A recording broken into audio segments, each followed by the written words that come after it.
మీకు ఇవాళ చెప్తా ఉన్న జిహెచ్ఎంసీ ఎన్నికల తర్వాత కాంగ్రెస్ ప్రభుత్వం ఫ్రీ వాటర్ స్కీమ్ కూడా రద్దు చేస్తుంది, రాసి పెట్టుకోండి. ముఖ్యమంత్రి గారి మనసులో మాట బయటపడ్డది. ఇవాళ మేము సిన్సియర్గా ఏదైతే ప్రయత్నం చేశామో దాన్ని కొనసాగిస్తాం. మీరు ఏదైతే ఇవాళ లూటీకి పాల్పడుతున్నారో దాన్ని కూడా అడ్డుకుంటాం. ఎందుకంటే తప్పకుండా మేము బీజేపీని కూడా అడుగుతున్నాం. మేము అడిగినాము భారతీయ జనతా పార్టీ వాళ్ళని, ఇన్ని స్కాములు జరుగుతుంటే మీరు ఎందుకు మాట్లాడతలేరు అని అడిగినాం. మీరే చెప్తారు ఆర్ఆర్ ట్యాక్స్ అని, మీరే చెప్తారు ఇంట్లో దోపిడీ అందులో దోపిడీ అని, మరి ఎందుకు విచారణకు ఆదేశిస్తలేరని అడిగినాం. ఇక కారణాలు వాళ్ళే చెప్పాలి. ఒకటి మాత్రం పక్కా, ఇదివరకు ఎట్లయితే హైదరాబాద్ దాహార్తి తీర్చినామో మరి గోదావరి నీళ్ళని తీసుకొచ్చి భవిష్యత్తులో కూడా మళ్ళీ హైదరాబాద్కి న్యాయం చేసేది, రింగ్ మెయిన్ ప్రాజెక్టు పూర్తి చేసేది, అల్టిమేట్గా మూసీ ప్రాజెక్టు కూడా పూర్తి చేసేది కేసీఆర్ ప్రభుత్వమే. కానీ ఈరోజు జరుగుతున్న దోపిడీ విషయంలో, ఈరోజు జరుగుతున్న ఈ క్రిమినల్ కుంభకోణం విషయంలో రాష్ట్ర ప్రజలు కూడా ఆలోచించాలి. కాళేశ్వరాన్ని బద్నాం చేయాలి, అంచనాలు పెంచాలి, బ్లాక్ లిస్ట్ చేయాల్సిన ఏజెన్సీకి కాంట్రాక్ట్లు అప్పచెప్పాలి. ఎవరి కోసం ఇదంతా? రాష్ట్ర ప్రజలు కూడా ఆలోచించాలని చెప్పి కోరుతూ, తప్పకుండా అవసరమైతే మా పార్టీ తరఫున న్యాయ పోరాటానికి కూడా వెనుకాడం. ఎందుకంటే మా తెలంగాణ భవన్ ఇదివరకే జనతా గ్యారేజ్గా మారిపోయింది. మూసి మొత్తం బాధితులంతా మా కాడికే వచ్చి మొరబెట్టుకున్నారు. అది ఇప్పటికీ న్యాయ పోరాటం చేస్తూనే ఉన్నాం. భవిష్యత్తులో కూడా ఈ కుంభకోణం మీద కూడా తప్పకుండా మా పార్టీ తరఫున న్యాయ పోరాటం చేస్తామని చెప్పి కూడా మీ అందరికీ తెలియజేస్తూ మీ అందరికీ thank you.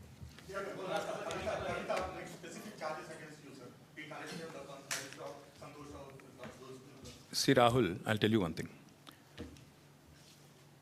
Whatever had to be discussed has been discussed in the party. Action has been taken. Once action has been taken, there is nothing further that I can add or comment. Because whatever had to be discussed internally on party forums, we have done that. And we have acted. And therefore, after the action has been taken, there is nothing further for me to comment or elaborate on. Thank you. Yes, ఇప్పుడు దాదాపు 20-25 రోజుల కింద అనుకుంటాను ఉపరాష్ట్రపతి ఎన్నికల ఘట్టానికి తెరలేసినప్పుడు మేము స్పష్టంగా చెప్పాం, రాష్ట్రంలో 70 లక్షల మంది రైతులు, ఈరోజు మనం ఈ నిమిషం ఇక్కడెక్కడైతే మాట్లాడుతున్నామో, ఈరోజు మనం ఇక్కడున్నాం హైదరాబాద్లో, లక్షల మంది రైతులు ఇవాళ క్యూలలో ఉన్నారు ఎరువుల దుకాణాల ముంగట. రాష్ట్ర వ్యాప్తంగా, ఒక జిల్లా కాదు అన్ని జిల్లాల్లో ఎక్కడికక్కడ కొట్టుకుంటున్నారు, మహిళలు కొట్టుకుంటున్నారు, మహిళా రైతులు. అంత అరాచకమైన పరిస్థితి ఉంది. 20-25 రోజుల కిందట మేము మా పార్టీ నుంచి డిమాండ్ చేసినాం, ఇది రాష్ట్ర ప్రభుత్వ వైఫల్యమా, కేంద్ర ప్రభుత్వ వైఫల్యమా, ఎవరిది అన్నది మీరు తెలుసుకోండి, కానీ రైతులకు ఎరువులు అందించండి. మీరు అందిస్తే తప్పకుండా మీకు మద్దతు ఇచ్చే అంశం పరిశీలిస్తామని చెప్పాం. We have nothing against the 2 candidates. ఇద్దరు మంచోళ్ళే కావచ్చు, justice Reddy and CP Radhakrishnan ఇద్దరు కూడా మంచోళ్ళే కావచ్చు, మేము కాదంటలేదు. కానీ ఇవాళ వాళ్ళు ఇద్దరు అభ్యర్థులు కూడా 2 వ్యవస్థలకు ప్రతినిధులు. అటు ఎన్డీఏ, ఇటు ఇండియా, ఈ 2 కూటమిలకి వారు ప్రతినిధులు. వారు వ్యక్తులుగా కాదు నించున్నది, ఇండిపెండెంట్గా నించోలేదు. ఒకరు కాంగ్రెస్ తరపున, ఒకరు బీజేపీ తరపున నించున్నారు. ఇటు కాంగ్రెసు అటు బీజేపీ ఇద్దరూ కూడా ఈ రాష్ట్ర రైతులను వేధిస్తున్నారు, సతాయిస్తున్నారు, చావగొడుతున్నారు. వాళ్ళు ముష్టి యుద్ధాలకు తిరిగే ఒక అరాచక పరిస్థితి తెచ్చిపెట్టినారు. 20-25 రోజుల కింద మేము హెచ్చరించినా, అప్రమత్తం చేసినా ఇంతవరకు కేంద్ర ప్రభుత్వం స్పందించలేదు, రాష్ట్ర ప్రభుత్వం స్పందించలేదు. అందుకే 70 లక్షల మంది తెలంగాణ రైతన్నల తరపున మేము నిర్ణయం తీసుకున్నాం. నిజానికి నోటా ఉంటే ఎన్నికలు బహిష్కరించడం మంచిది కాదు, ప్రజాస్వామ్య ప్రక్రియలో పాల్గొనాలి. నోటా అనే బటన్ ఉంటే అందులో నోటా కొత్తటోళ్ళం, కానీ నోటా లేదు. అటో ఇటో ఏదో రెండిట్లో ఏదో ఒకటి చేయాల్సిన పరిస్థితి ఉంది. అందుకే ఈ ఎన్నికలు మేము we're abstaining, we're not going to participate as a party. నిన్నగాక మొన్న 2 రోజుల కిందట మా రాజ్యసభ ఫ్లోర్ లీడర్ సురేష్ రెడ్డి గారిని, అదేవిధంగా అందుబాటులో ఉన్న రాజ్యసభ సభ్యుల్ని పెద్దలు కేసీఆర్ గారు లంచ్కి పిలిచారు. మీటింగ్ కూడా అయింది, చర్చ కూడా జరిగింది ఏం చేద్దామని. చర్చించిన తర్వాతనే, అందుబాటులో ఉన్న ముఖ్యులతో కూడా చర్చించిన తర్వాతనే నిర్ణయం తీసుకున్నారు. ఈ ఎలక్షన్లో మేము ఎవరికి కూడా సబార్డినేట్ కాదు, ఎన్డీఏ సబార్డినేట్ కాదు, మేము ఇండియా సబార్డినేట్ కాదు, మేము తెలంగాణ ప్రజలకు సబార్డినేట్ అంతే. కాబట్టి తెలంగాణ ప్రజల పక్షాన వారి బాధను వ్యక్తం చేయడానికి ఇది ఒక వేదికగా వాడుకుంటున్నాం. తెలంగాణ రైతుల పక్షాన ఈ ఎన్నికల్లో మేము పాల్గొనబోట్లేదు. We're going to abstain.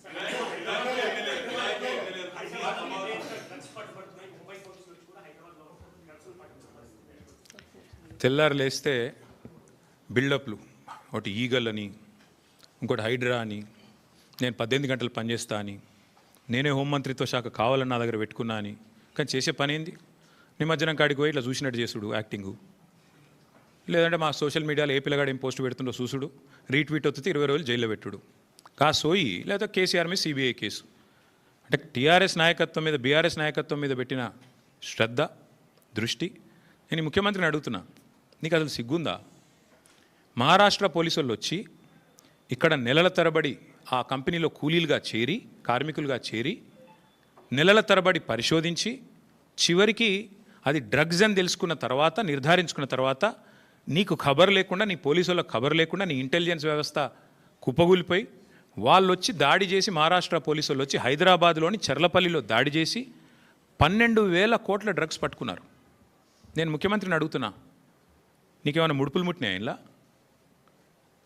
12,000 కోట్లు 21 నెలల నుంచి ఏం చేస్తున్నావు? నీ ఈగల్ ఏం చేస్తుంది? నీ హైడ్రా ఏం చేస్తుంది? నీ హోంమంత్రిత్వ శాఖ ఏం చేస్తుంది? నీ పోలీస్ ఇంటెలిజెన్స్ ఏం చేస్తుంది? ముడుపులు తీసుకోవడంలో బిజీగా ఉన్నారా? ఎట్లా? హైదరాబాద్లోని చెర్లపల్లిలో 12,000 కోట్లు. ఇది భారతదేశంలోనే రెండవ అతిపెద్ద డ్రగ్స్ ఇప్పటిదాకా దొరికింది. ఇదివరకు ఒకసారి గుజరాత్లో దొరికింది 21,000 కోట్లు, ఇప్పుడు రెండోసారి 12,000 కోట్లు. సిగ్గులేని విషయం ఏంటంటే, సిగ్గుపడాల్సిన విషయం ఏంటంటే, మన పోలీసులకు ఖబర్ కూడా లేదు. మహారాష్ట్ర పోలీసుడు వచ్చి దాడి చేసేదాకా మన పోలీసులకు ఖబర్ కూడా లేదు. ముఖ్యమంత్రి గారికి ముడుపులు అందినాయి అనేది నా అనుమానం. అందుకే చూస్తున్నట్టు వేయండేమో, లేదా ముఖ్యమంత్రి బిజీగా ఉన్నాడేమో. ఏది ఎవడు రీట్వీట్ అవుతుండు వాని మీద కేసు పెట్టుర్రి, ఎవడు పోస్ట్ పెడుతుండే వాని అర్జెంట్ లోపలేయండి, లేదా గణేష్ కాడపోయి కొద్దిగా స్టంట్ కొట్టినట్టు చేద్దాం, అక్కడ కేసీఆర్ పాటలు బాగా పెడుతురు, పోలీసు వాళ్ళు డీజే బాక్సులు గుంజుకోవాలి, యాంప్లిఫైర్లు గుంజుకోవాలి. గదే పని ఏమన్నది ఇవాళ పోలీసులకు రాష్ట్రంలో పని? పాపం పోలీసుల బండ్లలో డీజిల్ దిక్కులేదు. మేము మమ్మల్ని అరెస్ట్ చేస్తుంటే హరీష్ రావు గారు అడిగినారు, ఏమైనా నీకు టీఏ వచ్చిందని అడిగారు. పాపం ఆయన నవ్వుతుండు పోలీసు ఆయన. డిఏ వచ్చినాదా, టీఏ వచ్చినాదా, మీ బండ్లలో డీజిల్ అని వస్తున్నాదా అంటే చెప్పలేకపోతున్నారు. పోలీసు వాళ్ళు నవ్వుతున్నారు. అట్లాంటి పరిస్థితి ఉన్నది వాళ్ళు. అందుకే ఈ రాష్ట్ర హోంమంత్రికే ముడుపులు అందినట్టుగా నాకైతే అనుమానం ఉంది.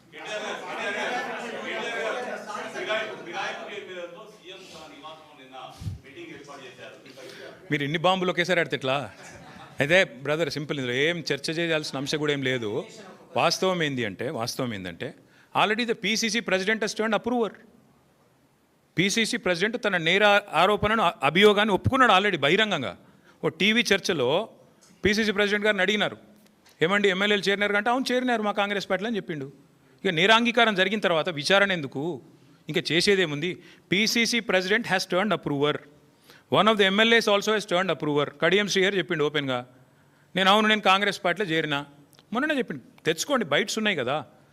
స్పష్టంగా అప్రూవర్గా మారిపోయిన తర్వాత పీసీసీ అధ్యక్షుడు, కాంగ్రెస్ పార్టీ అధ్యక్షుడు, ఇంకా విచారణ ఏముంది? ఇంకోటి ఏముంది చేయనికే?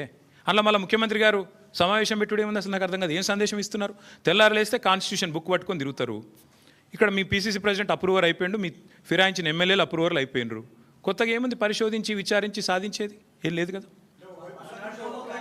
ఐ థింక్ ఇక విల్ స్టాప్ హియర్. ఇక మిగతా విషయాలు అందున్నాయి, మళ్ళీ మాట్లాడుకుందాం. కాకపోతే ఈ మూసీ కుంభకోణం దయచేసి అది చూడండి కొద్దిగా. మీరు రేపు రాస్తారో రాయరో మరి ఎవరేందో కూడా ప్రజలు చూస్తారు. ఎవరు రాస్తారో ఎవరు రాయరో కూడా ప్రజలు చూస్తారు. ఎవరికి ఏం ఒత్తిళ్ళు ఉన్నాయో, ఏ సంస్థలకు అడ్వర్టైజ్మెంట్ల వల్ల మీరు పడుతున్న ఇబ్బందులు ఏంది, ఎవరికి తొత్తులుగా ఉన్నారు, ఇవన్నీ కూడా తెలుస్తాయి ప్రజలకు. రాష్ట్రాల సంగతి, రాయనుల సంగతి కూడా ప్రజలు ఆలోచించాలని నేను కోరుతా ఉన్నాను. ఎందుకంటే ఇంత వివరంగా చెప్పినాక ఇన్వెస్టిగేటివ్ జర్నలిస్టులు, మా సోదరులు రాస్తారా రాయరా, మీ యాజమాన్యాలు ఒప్పుకుంటాయా ఒప్పుకోకపోవా, మీరు రాసిన ఇవన్నీ కూడా ప్రజలు గమనిస్తారు. ఎవరు ఎటువైపు ఉన్నారో కూడా ప్రజలు చూస్తారు. Thank you. మేము బరాబర్ చూస్తాం, ప్రజలు ఇంకా ఎక్కువ చూస్తారు.